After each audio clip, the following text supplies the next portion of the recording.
She said, "I hear that monks are looking for shelter in many homes. Why don't you come and stay in my house?" Gautama said, "If she's inviting you with so much affection, you must go stay there." Then people saw, "See, he's gone." Gautama, the Buddha, with a large group of his disciples who was continuously traveling, made a rule that during the monsoon season, those 2.5 months, you can stay in the same place.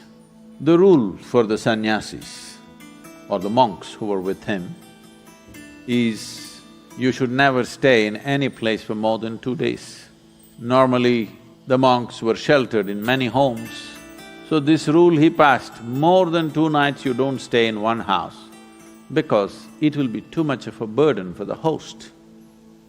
They are housing 10 people, you don't stay there for a month. 2 days, it should have been 1 day. 2, because you have walked a long distance and come, bit of recovery time.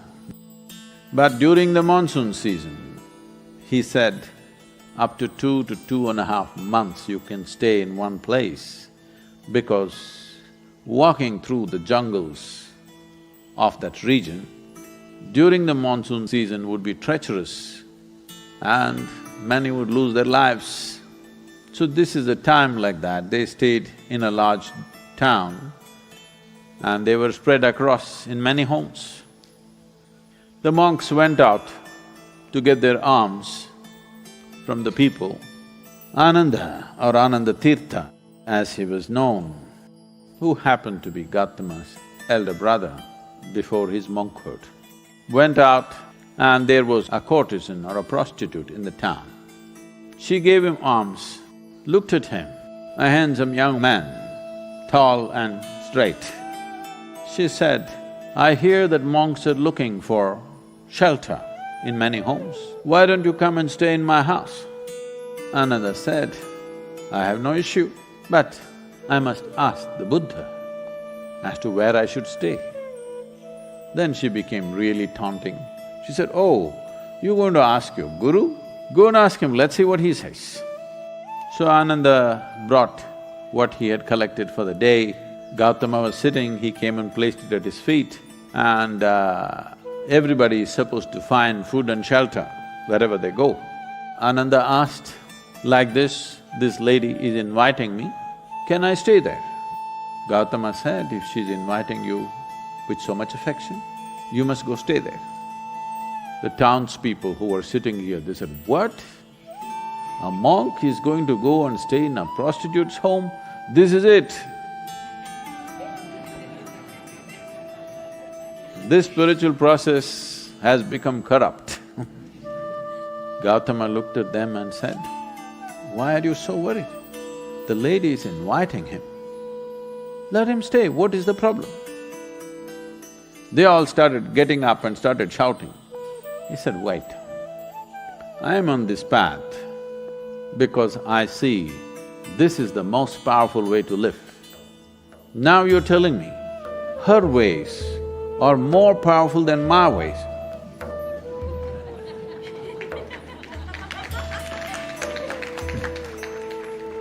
If that is the truth, I will also go and join her. I am here because I see this is the most precious and powerful way to exist. If you think her ways are better than mine, I should also go and join. Because if you're a true seeker, that's how it should be. If you found something much higher, you go for that." Then people shouted and many of them of course leave.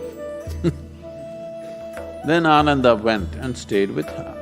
Monsoon time, because of rains it gets cold, monk is wearing a thin habit. So she gave him a nice silk wrap. He covered himself. Then people saw, "See, he's gone." She made nice cooking and gave it to him, he ate. Then in the evening she danced for him. He sat, watching very carefully, with utmost attention. Then when they heard the music, "This is it, finished," things went on. When the time was up, when the rain stopped, when it's time to move, Ananda came to Gautama along with a female monk.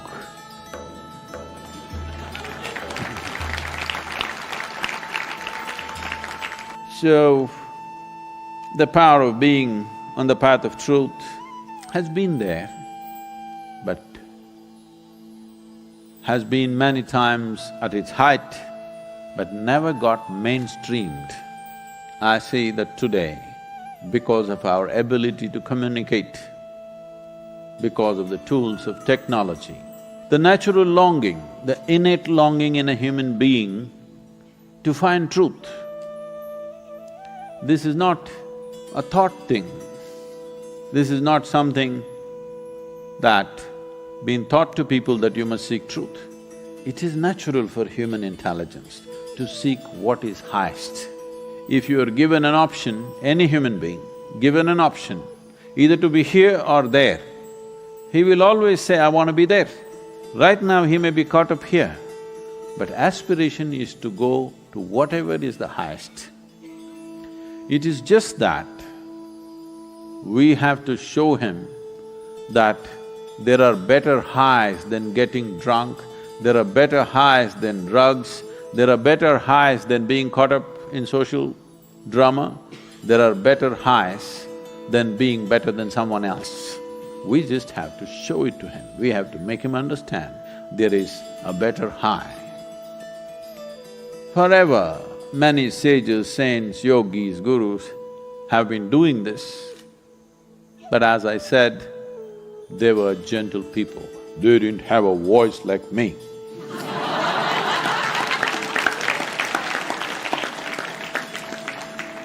They didn't have a microphone. They didn't have tools with which they could speak to somebody there. They could only speak to people here. In spite of that, they did tremendous things. For their times, many of them did tremendous things out of sheer grace and energy. Millions of people around them, they transformed. Millions of people around them, they put them on the path of truth, on the power of truth. But a time has come where our ability to communicate is such, we can make truth slip through every door. We can make truth knock on everybody's minds and hearts. Never before this was possible. Technology has rendered us to this place. I feel this is the best age ever to make truth mainstream, to be truthful, to aspire for truth, to seek truth, the main force on the planet, because we have tools that nobody ever had.